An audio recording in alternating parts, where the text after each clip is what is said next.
रात गहरी होने के बाद ससुर जी ने मेरा दरवाजा खटखटाया और मुझसे बोले कि बहू, मैं बाथरूम में गिर गया था और मेरी कमर में दर्द हो रहा है। अगर तुम थोड़ी मालिश कर देती तो शायद मुझे थोड़ा आराम मिल जाता। फिर मैंने अपने ससुर को अपने बिस्तर पर लिटा दिया। इसके बाद जो हुआ उसकी आप कल्पना भी नहीं कर सकते, क्योंकि इसके बाद मेरी जिंदगी पूरी तरह से बिखर गई थी। हेलो दोस्तों, आज की इस अनोखी कहानी में आप सभी का स्वागत है। शादी के 5 महीने बाद ही मेरा पति अचानक एक दुर्घटना में गुजर गया। मेरे पिताजी ने बड़ी मुश्किल से मेरी शादी करवाई थी, लेकिन 5 महीने के अंदर ही मैं फिर से अपने मायके के दरवाजे पर आ गई थी। मेरे मायके में मेरी माँ नहीं थी, इसलिए मुझे बहुत डर लगता था कि अगर पिताजी कुछ कहेंगे तो मैं किसके आंचल में अपना मुंह छुपाऊंगी।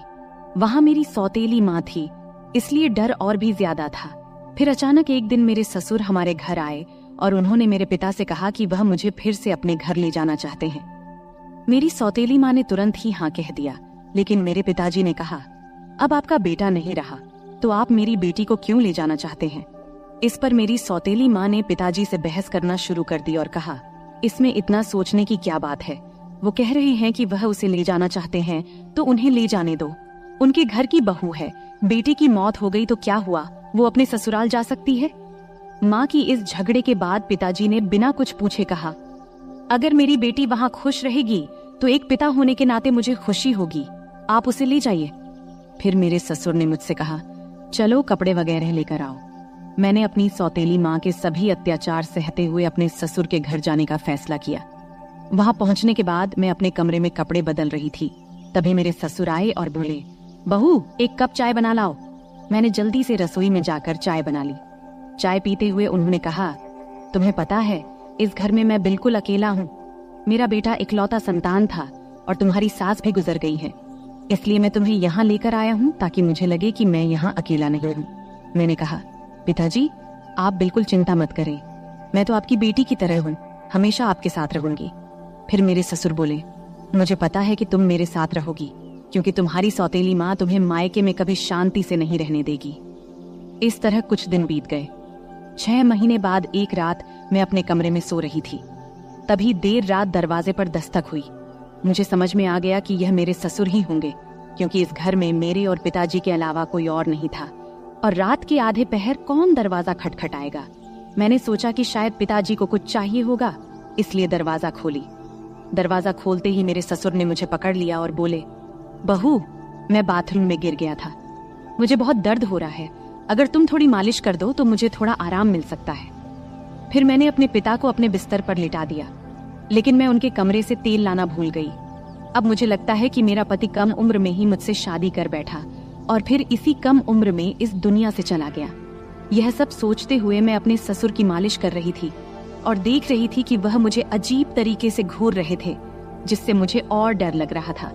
तभी मैं बोली, ससुर जी क्या हुआ, आपको किस जगह पर ज्यादा चोट लगी है, क्या डॉक्टर को बुलाऊं। इस पर ससुर जी ने कहा, नहीं बहू, तुम बस मालिश कर दो, मुझे इससे ही आराम मिल रहा है। उनकी अजीब बातें सुनकर मुझे और असहज महसूस होने लगा। फिर मैं बोली, ससुर जी आप यहीं लेट जाएं, कमर में दर्द लेकर आप अपने कमरे तक कैसे जाएंगे, मैं आपके कमरे में जाकर सो जाती हूँ। मेरी बात सुनकर मेरे ससुर बोले, बहू, इस हालत में तुम मुझे अकेला छोड़कर चली जाओगी, अगर रात में मुझे बाथरूम जाना पड़े तो मैं अकेले कैसे जाऊंगा, इससे बेहतर है कि तुम यहीं सो जाओ। कुछ समय बाद मेरे ससुर उठकर मेरे पास आए और बोले, बहू, मैं तुमसे कुछ कहना चाहता हूँ, अगर तुम मेरी बात मान जाओ तो ही मैं कहूँगा। उनकी इस बात से मेरा दिल बेचैन हो गया। मैं चिंतित होकर बोली, ससुर जी आप कहें, क्या बात है। मेरे ससुर थोड़ा हंसकर बोले, आज की रात मैं तुम्हारे साथ बिताना चाहता हूँ, क्योंकि अकेले अकेले अब अच्छा नहीं लगता। मेरे बेटे के मरने के बाद मैंने सोचा कि फिर से शादी करूंगा, लेकिन फिर सोचा कि तुम्हारी सौतेली माँ तुम्हें उस घर में कभी भी शांति से नहीं रहने देगी, इसलिए मैंने तुम्हें इस घर में लाया। उनकी इस बात से मुझे बहुत असहज महसूस हुआ, लेकिन उनकी बात का विरोध करने की हिम्मत नहीं हुई। मैं अपने कमरे के सोफे पर लेट गई। मुझे नींद नहीं आ रही थी, बहुत डर लग रहा था। ससुर जी ने कहा, बहू, लगता है मैंने तुमसे कुछ गलत नहीं कहा, मैं चाहता हूं कि तुम मुझसे शादी कर लो ताकि कोई कुछ न कह सके। तभी मैं हक्का बक्का होकर बोली, ससुर जी आप यह क्या कह रहे हैं, आप मेरे ससुर हैं और ससुर से शादी कैसे हो सकती है? मेरे ससुर बोले, देखो बहू, मैं मानता हूँ कि कभी मैं तुम्हारा ससुर था, लेकिन तुम्हारे पति को मरे हुए अब 6 महीने हो चुके हैं। अब हमारे बीच ऐसा कोई रिश्ता नहीं है। मैं अकेला हूँ, तुम भी अकेली हो। हम एक दूसरे का साथ दे सकते हैं। उनकी इस बात को सुनकर मेरा मन विचलित हो गया। मैं कुछ कह नहीं पाई। एक ओर सौतेली माँ के अत्याचार, दूसरी ओर ससुर का अजीब व्यवहार। रात बीत गई और अगले दिन सुबह मैं अपने ससुर की बातों को बहुत सोची, अपनी स्थिति का विश्लेषण किया। ससुर का प्रस्ताव मुझे असंभव लग रहा था, लेकिन वास्तविकता मुझे कुछ निर्णय लेने पर मजबूर कर रही थी।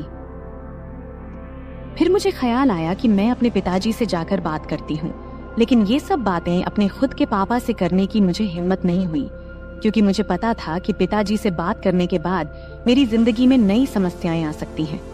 इसलिए मैं उनके पास नहीं गई। ऐसे ही एक दिन शाम को मेरे ससुर को फिर से बात करने का मौका मिला।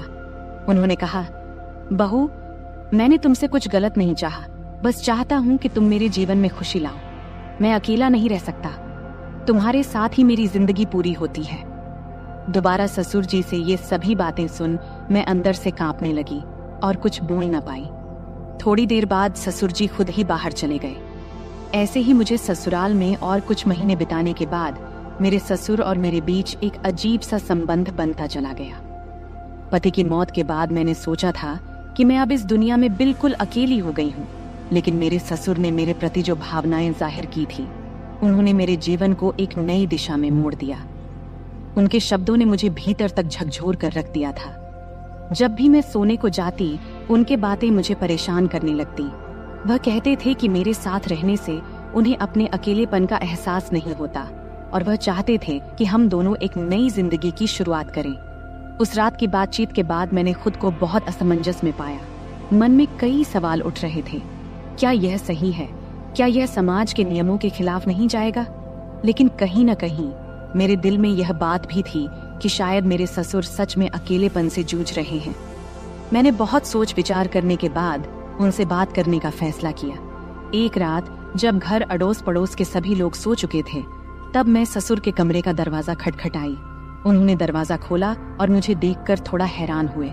मैं अंदर गई और बोली, ससुर जी, मैं आपसे कुछ महत्वपूर्ण बात करना चाहती हूँ। उन्होंने मुझे बैठने का इशारा किया और गंभीरता से बोले, क्या हुआ बहू, तुम इतनी रात गए क्यों आई हो?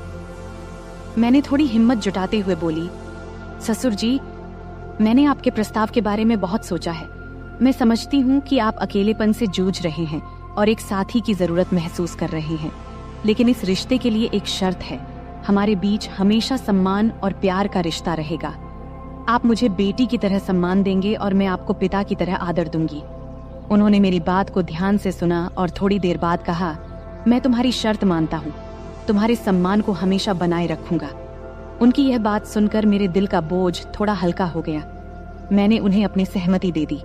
फिर कुछ दिनों बाद हमने एक छोटे से समारोह में शादी कर ली। यह शादी समाज की नजर में असामान्य थी, लेकिन हमने अपनी स्थिति को स्वीकार कर लिया था। शादी के बाद के दिन मेरे लिए बेहद चुनौतीपूर्ण रहे।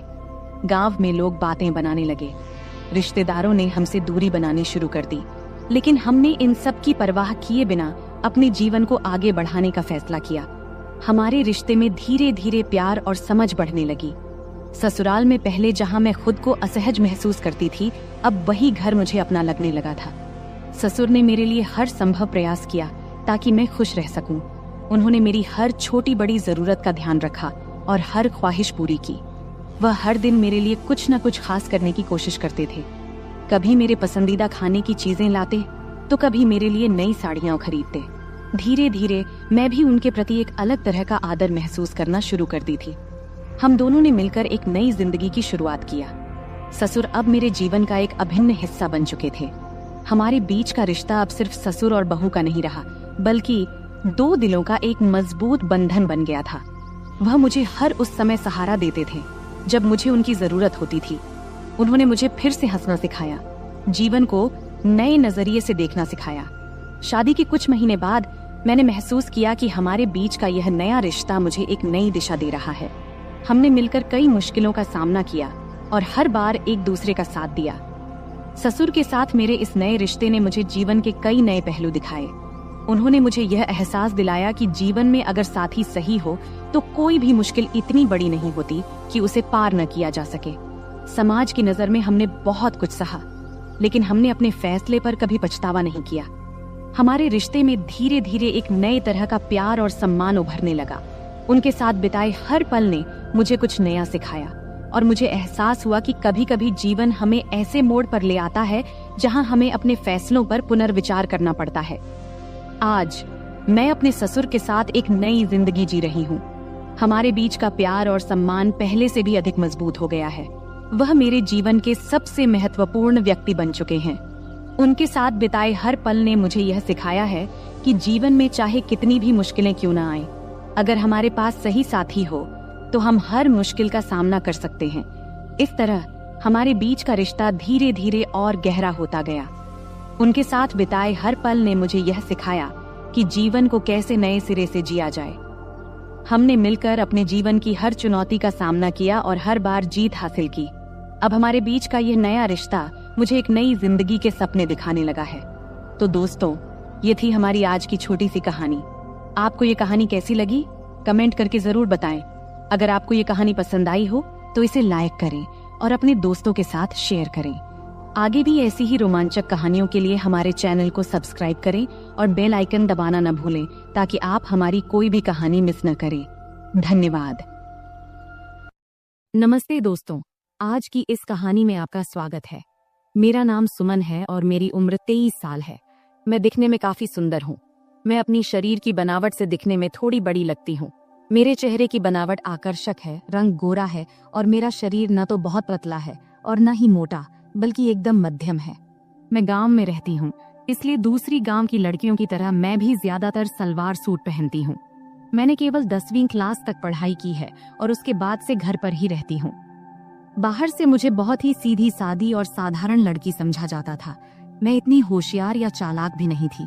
लेकिन सच कहूं तो मेरी जिंदगी में कुछ ऐसे दिन आए जब मैंने अपनी हदों को पार कर लिया।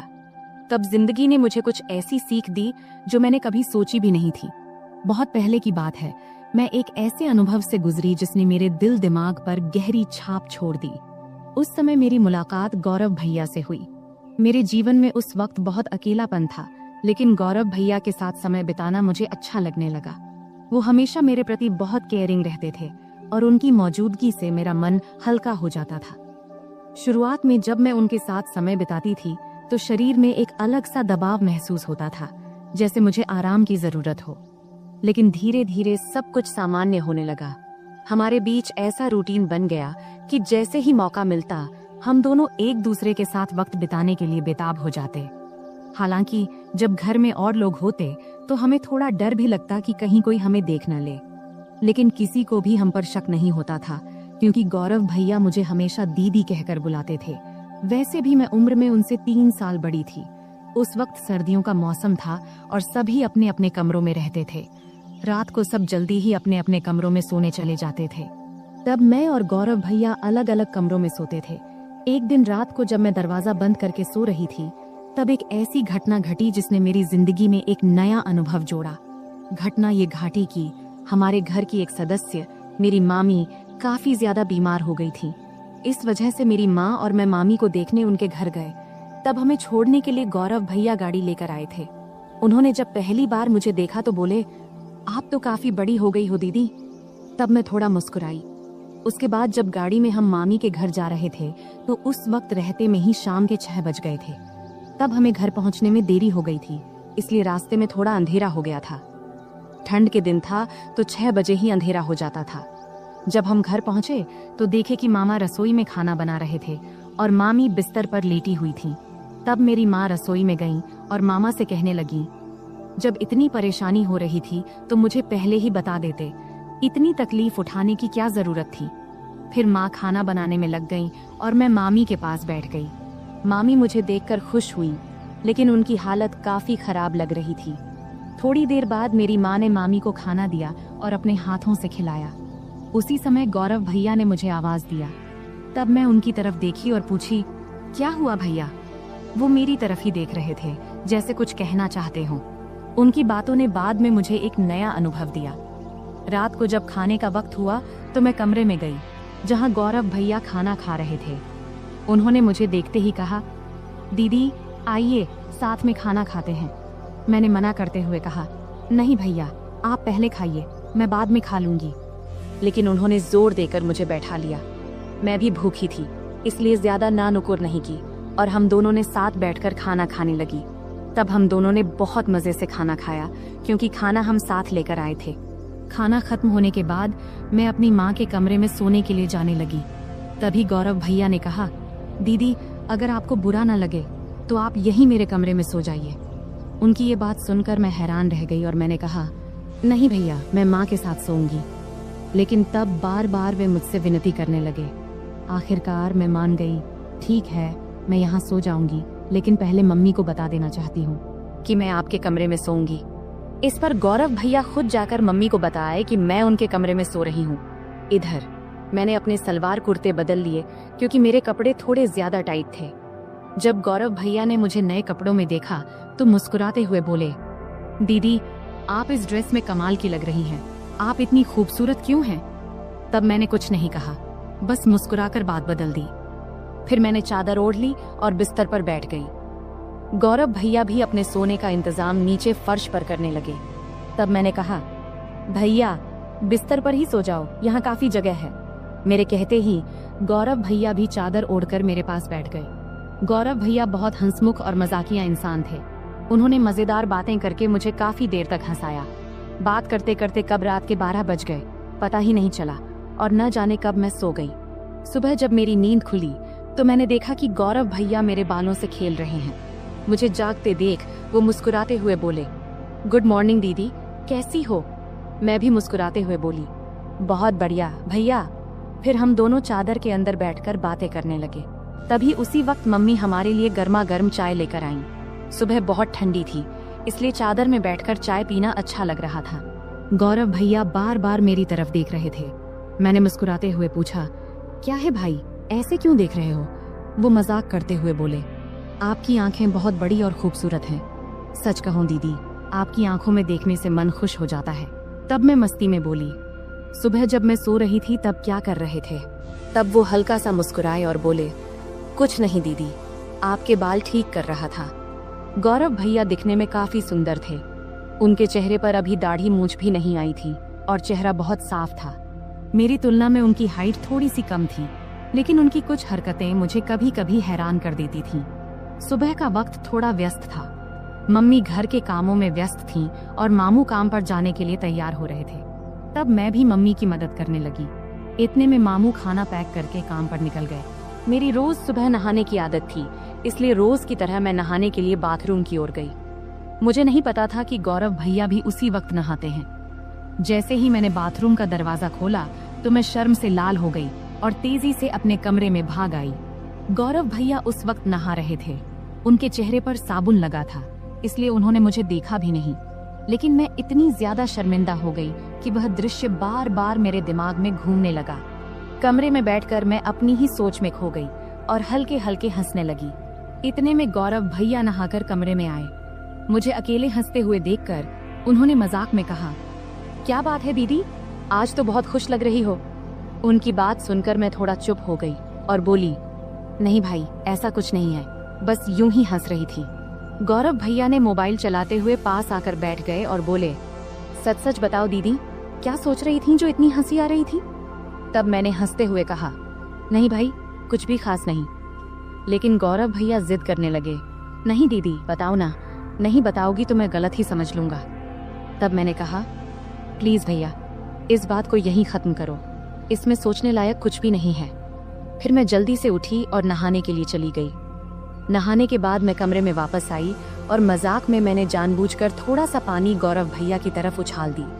ये देखकर गौरव भैया अचानक उठ खड़े हुए और मेरे बाल पकड़कर मुझे बिस्तर पर बैठा दिया। उनका ये रवैया देखकर मुझे गुस्सा आ गया। मैंने गुस्से में कहा, ये क्या कर रहे हो भैया? और गुस्से में उनका हाथ झटक दिया। इसके बाद गौरव भैया बिना कुछ कहे चुपचाप कमरे से बाहर चले गए।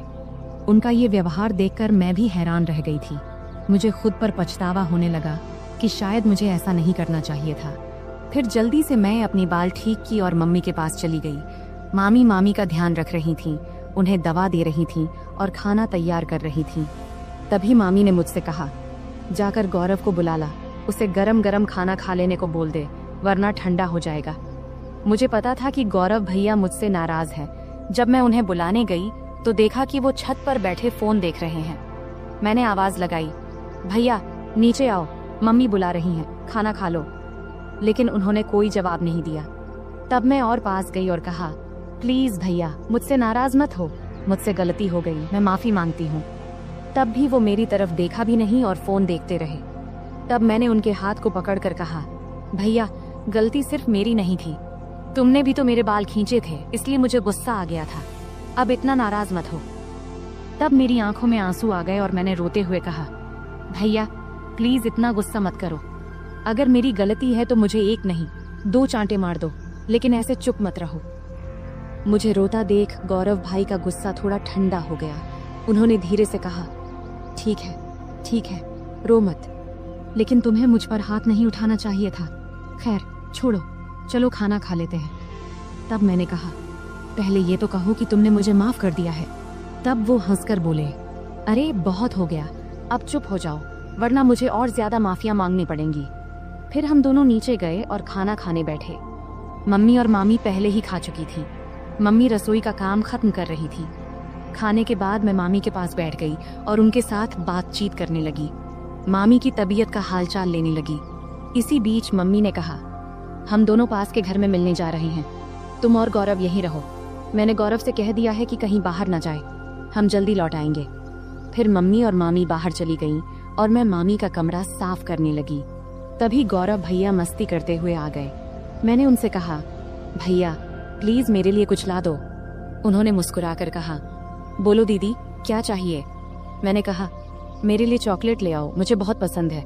गौरव भैया हंसते हुए बोले, ठीक है, तुम कमरे की सफाई करो, मैं चॉकलेट लेकर आता हूँ। गौरव भैया चॉकलेट लेने चले गए और मैं कमरे की सफाई करने लगी। जब मैंने मामी की अलमारी खोली तो वहाँ मेकअप का सामान रखा देखी। सजने संवरने का मेरा भी बहुत शौक था, तो मैंने मामी का मेकअप इस्तेमाल करना शुरू कर दिया। फिर मैंने मामी के झुमके और गहने पहन लिए और अलमारी से लाल साड़ी निकाल ली।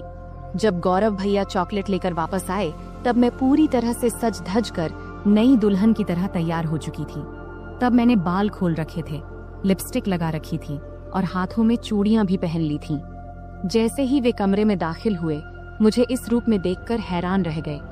उनके मुंह से बस यही निकला, दीदी आप तो शानदार लग रही हैं। फिर मैंने उनसे चॉकलेट ली और बिस्तर पर बैठकर खाने लगी। गौरव भैया भी पास में बैठ गए और तब उनकी नजरें मुझसे हट नहीं रही थीं। तब मैंने कहा, भैया इतना मत देखो, मुझे असहज लग रहा है। गौरव भैया हंसकर बोले, क्या करूं दीदी, आप पर से नजर हट ही नहीं रही, आप साड़ी में इतनी सुंदर लग रही हो, मानो कोई परी हो। फिर मजाक में बोले, मन कर रहा है कि आपको अपनी दुल्हन बना लूं। मैं समझ रही थी कि उस वक्त उनके मन में क्या चल रहा था, पर मैंने हल्की हंसी के साथ बात को दूसरी ओर मोड़ दिया। मैंने मजाक में कहा, तो फिर रुक क्यों गए, बताओ मुझे पत्नी बनाकर क्या करोगे। तब गौरव भैया थोड़ा हंसकर बोले, रहने दो दीदी, मुझे पता है तुम जानबूझकर ये पूछ रही हो। तब मैंने कहा, तो क्या तुम अपनी दीदी का फायदा उठाना चाहते हो, अगर मम्मी को पता चल गया तो क्या होगा। तब गौरव भैया बोले, दीदी इतनी चिंता मत करो, हम तो घर में ही हैं और किसी को पता भी नहीं चलेगा, तुम बस एक बार हाँ कह दो, मैं सब संभाल लूंगा। तब मैंने मुस्कुराते हुए कहा, तो पहले बताओ तुम ये सब साड़ी देखकर कह रहे हो या पहले से ऐसा सोच रहे थे। गौरव भैया हंसकर बोले, सच कहूं तो जब से तुम आई हो तभी से ऐसा लग रहा है, अगर तुम एक बार मान जाओ तो सब आसान हो जाएगा। तब मैंने मजाक में कहा, ठीक है, जब तुम चाहो मैं तुम्हारी बात मानूंगी, लेकिन तुम्हें अपनी जिम्मेदारी ठीक से निभानी होगी। इस पर भैया बहुत खुश होकर बोले, थैंक्स दीदी, मुझे पता था तुम मुझे ना नहीं कहोगी, तुम सच में सबसे अच्छी हो। मैंने कहा, रुको, इतनी तारीफ करने की जरूरत नहीं है और शाम को मेरे लिए और भी चॉकलेट लाना मत भूलना। तब गौरव भैया ने कहा, ठीक है दीदी, 1 मिनट रुको, मैं आता हूँ। जब वह बाहर चले गए तो मुझे थोड़ी असुविधा महसूस हुई। जब वह वापस आए तो मैंने कहा, गौरव भैया इस वक्त मुझे थोड़ी परेशानी हो रही है, शाम को इस बारे में बात करेंगे। लेकिन गौरव भैया मेरी बात मानने को तैयार नहीं थे। उन्होंने शांत स्वर में कहा, दीदी, इतनी चिंता क्यों कर रही हो? डरने की कोई बात नहीं है, सब ठीक हो जाएगा। अगर तुम्हें असुविधा हो रही है तो आंखें बंद कर लो। तब मैंने आंखें बंद कर लीं और गौरव भैया मुझे तभी उसी पल दरवाजे पर अचानक दस्तक हुई, जिससे हम दोनों डर गए। कुछ समय बाद बाहर से मम्मी की आवाज आई, कोई है कमरे में?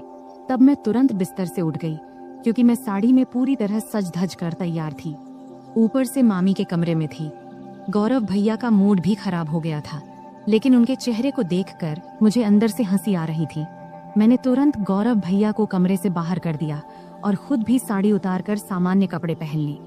फिर कमरे की सफाई करने लगी। इस बीच मम्मी ने मामी को बरामदे में बिठाया और सीधे रसोई में जाकर चाय बनाने लगी। तब मैं जल्दी जल्दी कमरे की सफाई करने लगी। बाद में हम सबने मिलकर चाय पी। चाय पीने के बाद मम्मी काम में लग गईं और मैं बरामदे में लेट गई। समय बिताने के लिए मैंने मम्मी की मदद करनी शुरू कर दी।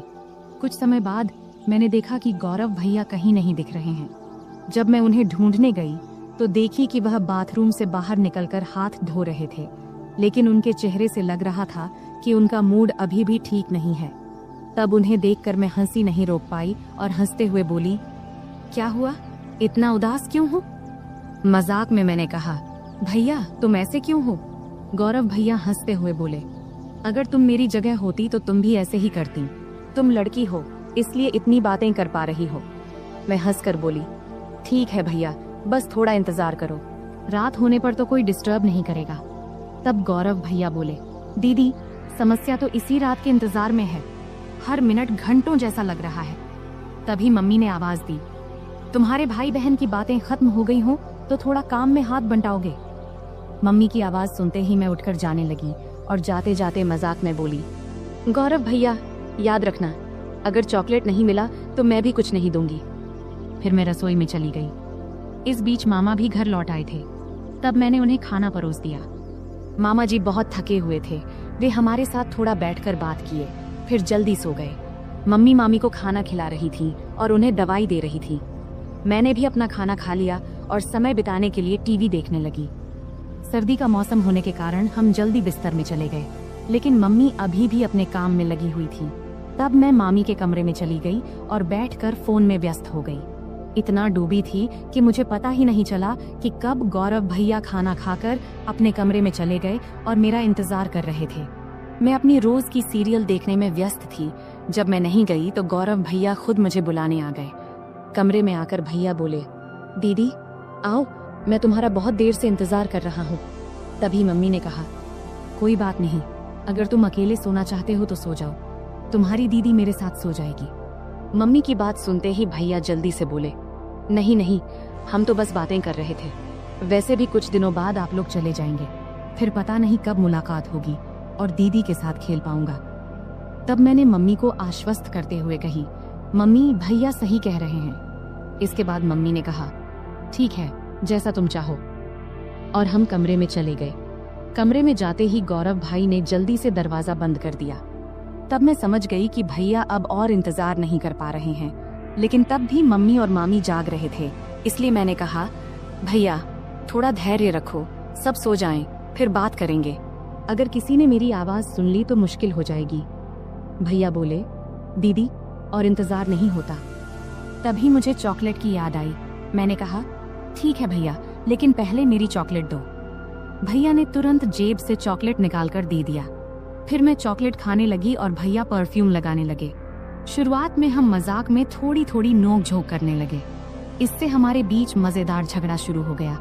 हम बिस्तर पर कूदने लगे, क्योंकि हमारी उम्र अभी भी छोटे बच्चों जैसी थी। तभी मम्मी ने चिल्लाकर कहा, सुमन बहुत हो गया, अब सो जाओ, क्योंकि बिस्तर की आवाज उनके कमरे तक जा रही थी।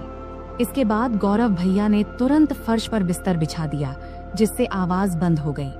फिर गौरव भैया ने मुझे रात के 3 बजे तक सोने नहीं दिया। सुबह जब हमारी आंख खुली तब मम्मी दरवाजा खटखटा रही थी। उसमें बिस्तर पर ही थी, लेकिन उठ नहीं पा रही थी, इसलिए गौरव भैया ने मुझे उठाकर बिस्तर पर बिठा दिया और खुद दरवाजा खोलने गए। तब मम्मी हमारे लिए चाय लेकर आईं।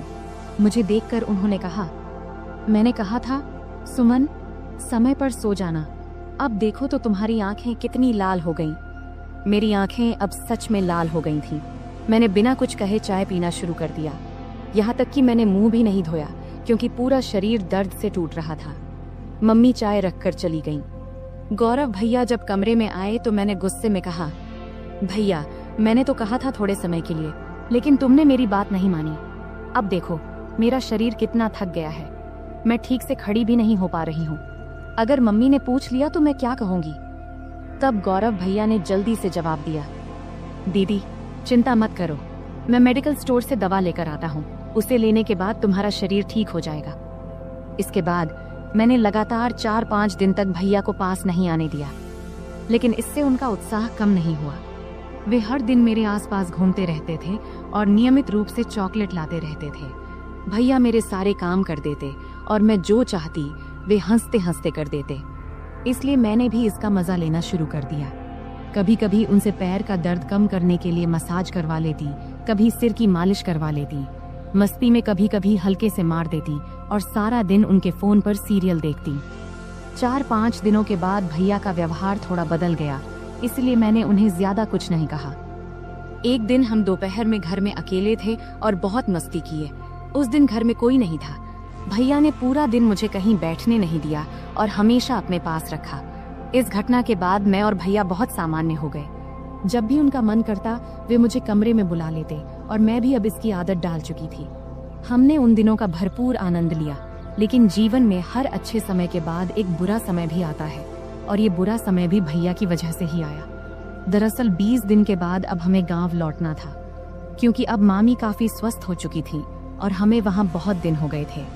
तब मम्मी ने अचानक वापसी का फैसला किया और उन्होंने पापा को कुछ भी नहीं बताया। जब मैंने और भैया ने ये सुना तो हमें बिल्कुल अच्छा नहीं लगा। तब भैया बोले, दीदी जाने से पहले आखिरी बार थोड़ा समय दे दो, कौन जाने फिर कब मिलेंगे। तब अंदर से मैं भी तैयार थी, लेकिन उस दिन घर में सभी लोग थे, यहाँ तक कि मामा भी आज घर पर ही थे। तब मामा मम्मी से बोले, दीदी आज रुक जाओ, मैं कल तुझे बस स्टैंड तक छोड़ दूंगा। ये सुनते ही मुझे थोड़ी खुशी हुई, क्योंकि एक रात हमारे पास थी। तब आखिरकार मम्मी भी मान गई। फिर हम बहुत ही बेसब्री से रात का इंतजार करने लगे। जब रात हुई तो जल्दी से खाना खा के हम अपने कमरे में चले गए। तब हम इतने असावधान हो गए थे कि दरवाजा भी ठीक से बंद नहीं किया था। तब थोड़ी ही देर में अचानक मामा ने आकर हमें उस स्थिति में देख लिया। मैं तो डर से कांपने लगी और तुरंत वहां से हट गई। मामा तब बहुत गुस्से में थे, लेकिन उन्होंने धैर्य रखा और पूरी स्थिति को संभाला। उन्होंने हम पर गुस्सा ना करके हमारी गलतियां हमें समझाईं और उस दिन ने मुझे एक बड़ा सबक सिखाया। तब मामा के प्यार और सहयोग से हमने स्थिति को संभाल लिया। उसके बाद से मैंने अपनी गलतियों से बहुत कुछ सीखा। उस घटना के बाद मैंने कभी ऐसा कुछ नहीं किया जिससे मेरे परिवार को शर्मिंदा होना पड़े। तो दोस्तों, हमारी जिंदगी में गलतियां हो सकती हैं, लेकिन उनसे सीखना सबसे महत्वपूर्ण है। अगर आपके जीवन में कभी ऐसी स्थिति आए तो उसे संभालने की कोशिश करें और परिवार के साथ हमेशा खुलकर बात करें। यह कहानी हमें सिखाती है कि किसी भी रिश्ते में सीमा रेखा होना महत्वपूर्ण है। अत्यधिक निकटता कभी कभी गलत फहमियों का कारण बन सकती है, इसलिए हमें हमेशा अपने और दूसरों के सुविधा को प्राथमिकता देनी चाहिए। परिवार के माहौल और रिश्तों का सम्मान करना बहुत महत्वपूर्ण है।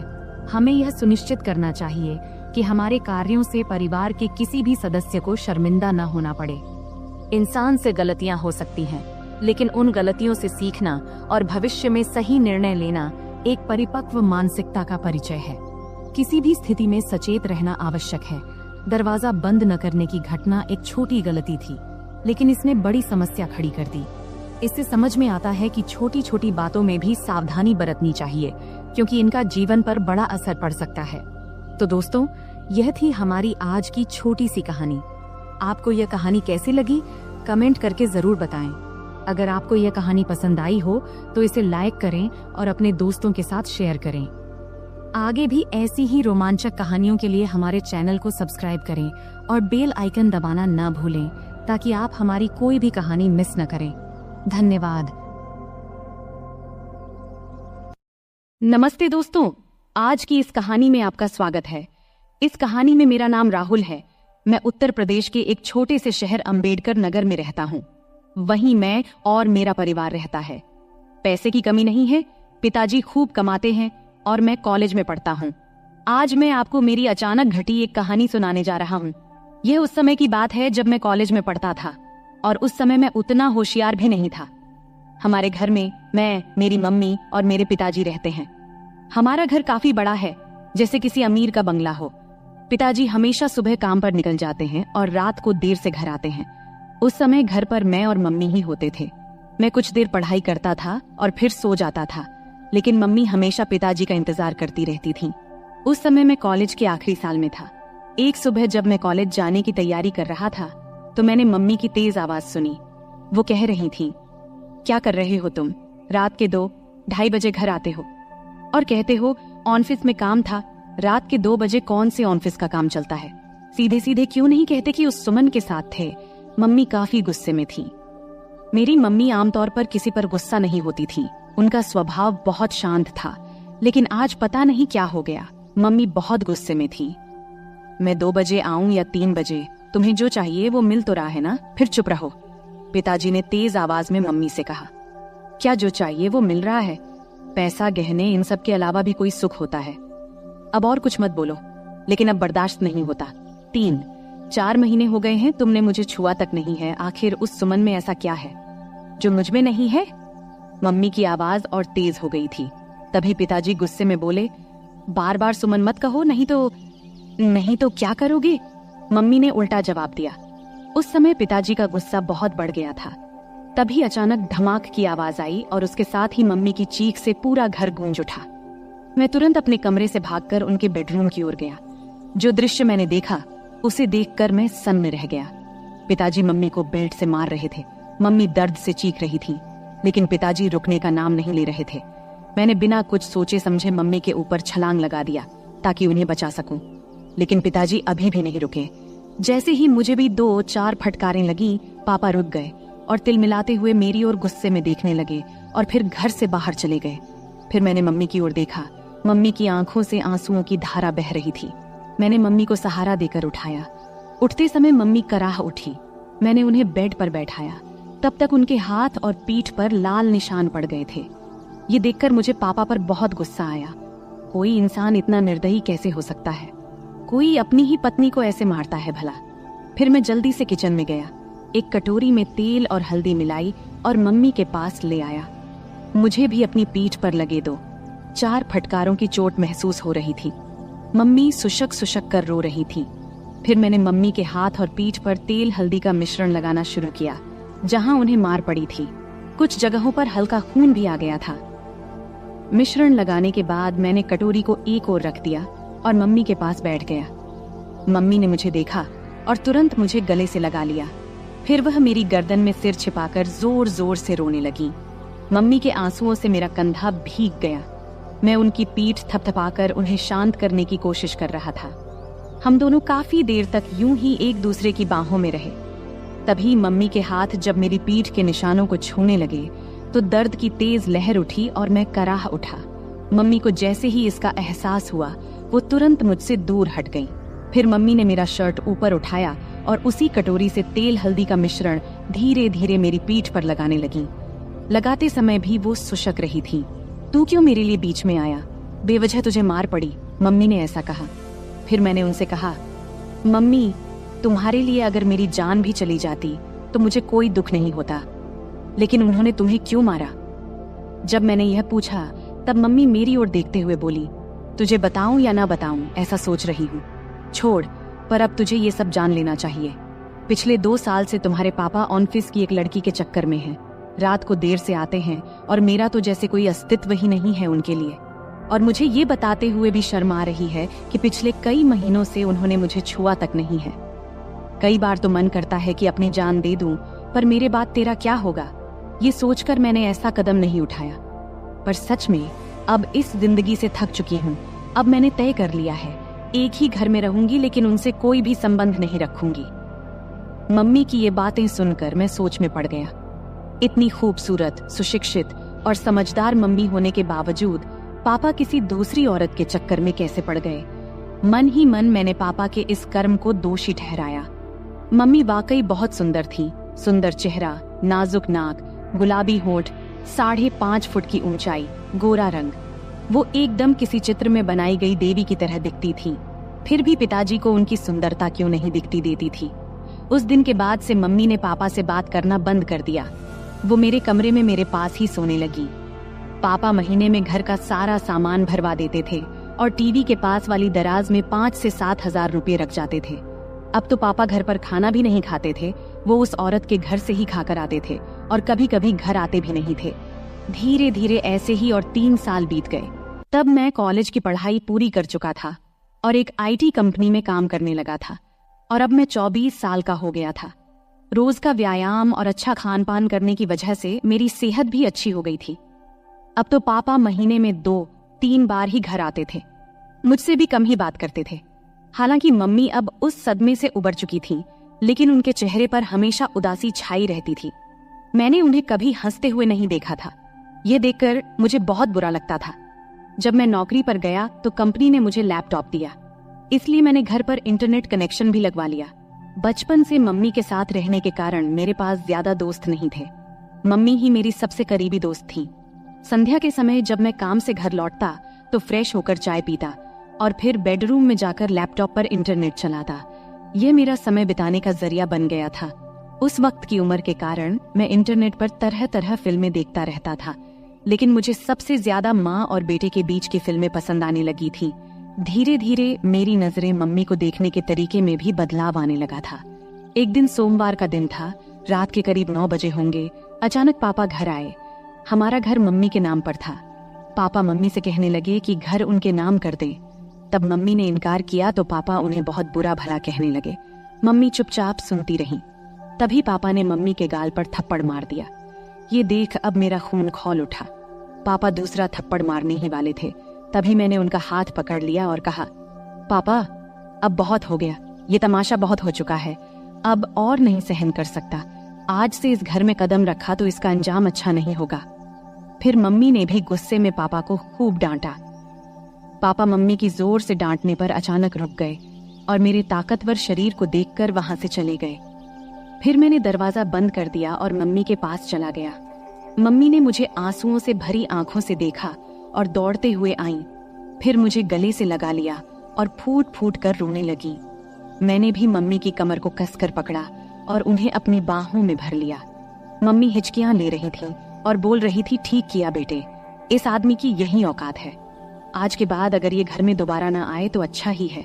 मम्मी बोली, अब इस घर में उसकी आने की हिम्मत नहीं होगी और अगर आ भी गया तो मैं उसे छोड़ूंगा नहीं।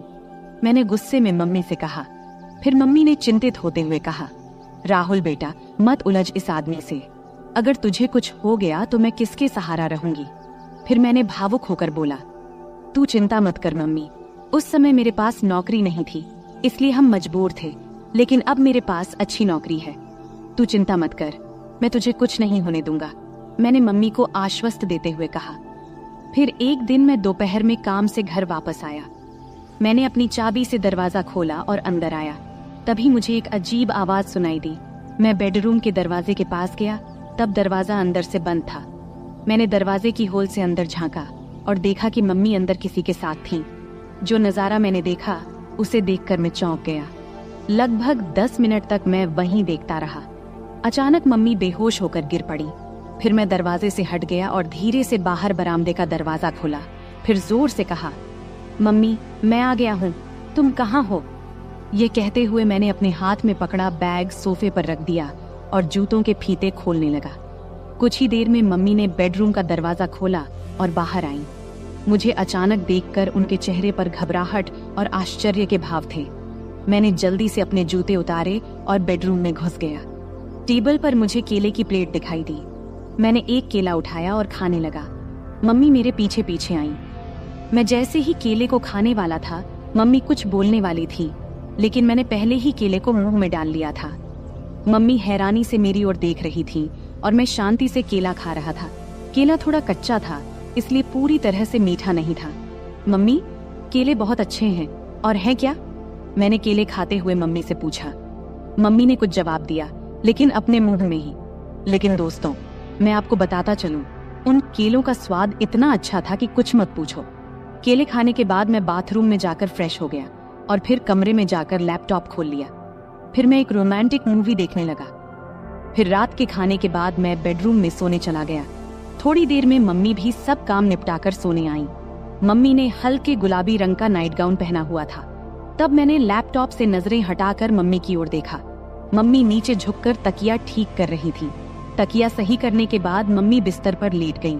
तब मैंने भी अपना लैपटॉप बंद कर दिया, फिर लाइट बंद किया और सोने की कोशिश करने लगा। लेकिन मुझे नींद नहीं आ रही थी। मेरे दिमाग में दिन की वो घटना बार बार घूम रही थी। बहुत देर तक मैं जागा रहा, जबकि मम्मी शांति से सो रही थी। कुछ समय बाद मम्मी ने करवट ली और मेरी तरफ पीठ करके सो गईं। फिर उन्होंने छत की ओर मुंह करके लेटना शुरू किया। मैं थोड़ी देर के लिए डर गया, लेकिन जब मम्मी जागी नहीं तो मुझे थोड़ी राहत मिली। मेरी हिम्मत बढ़ी और मैं धीरे धीरे मम्मी की ओर देखने लगा। मम्मी ने कुछ ही पल के लिए मेरी ओर देखा और फिर अपनी आंखें बंद कर लीं। मैंने समझ लिया कि वो अभी भी जाग रही हैं।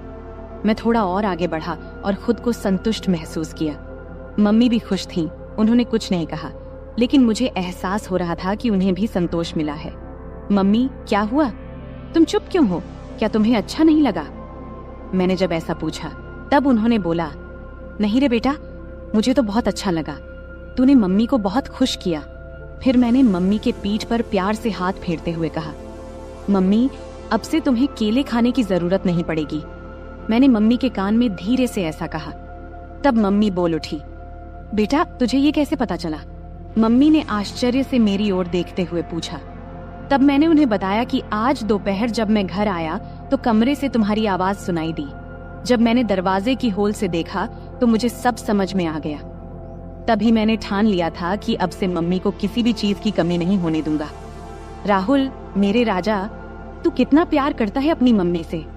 मम्मी भावुक होकर बोली, हाँ मम्मी, अब से तुम्हें मैं किसी भी चीज की कमी नहीं होने दूंगा। मैंने कहा, अब पापा भी हमें सताने नहीं आएंगे और अब वो दोबारा इस घर में कदम नहीं रखेंगे, इसलिए तुम अब चिंता मत करना, हम अब सुख से रहेंगे। मैंने मम्मी को आश्वस्त किया।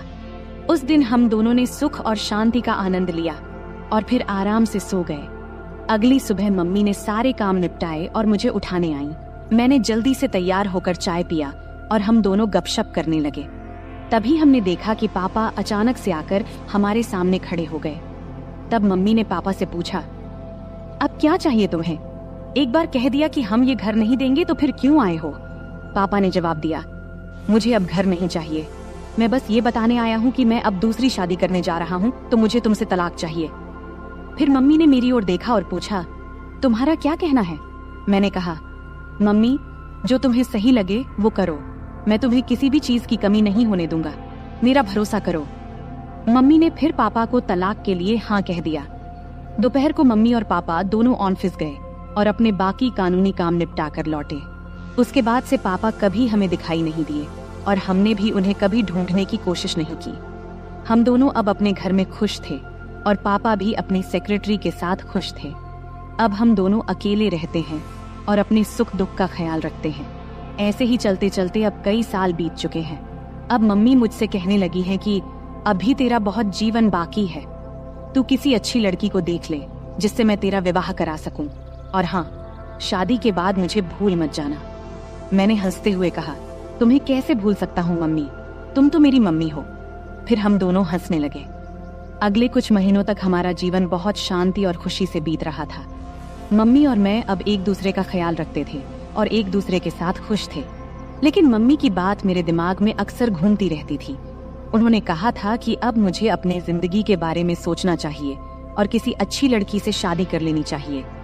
मैंने इस बारे में गंभीरता से सोचना शुरू किया और एक दिन मम्मी से खुलकर बात किया। मैंने उनसे कहा, मम्मी, आपने सही कहा था, अब वक्त आ गया है कि मैं अपने जीवन के अगले पड़ाव की ओर बढ़ूं। मुझे लगता है कि अब मुझे भी किसी के साथ अपना जीवन बिताने की जरूरत है। मम्मी ने मेरे चेहरे की ओर देखा और प्यार से मुस्कुराई। फिर उन्होंने कहा, बिल्कुल बेटा, मैं हमेशा चाहती थी कि तू अपनी जिंदगी को खुशी और प्यार से भर ले। मैं तेरे लिए बहुत खुश हूँ।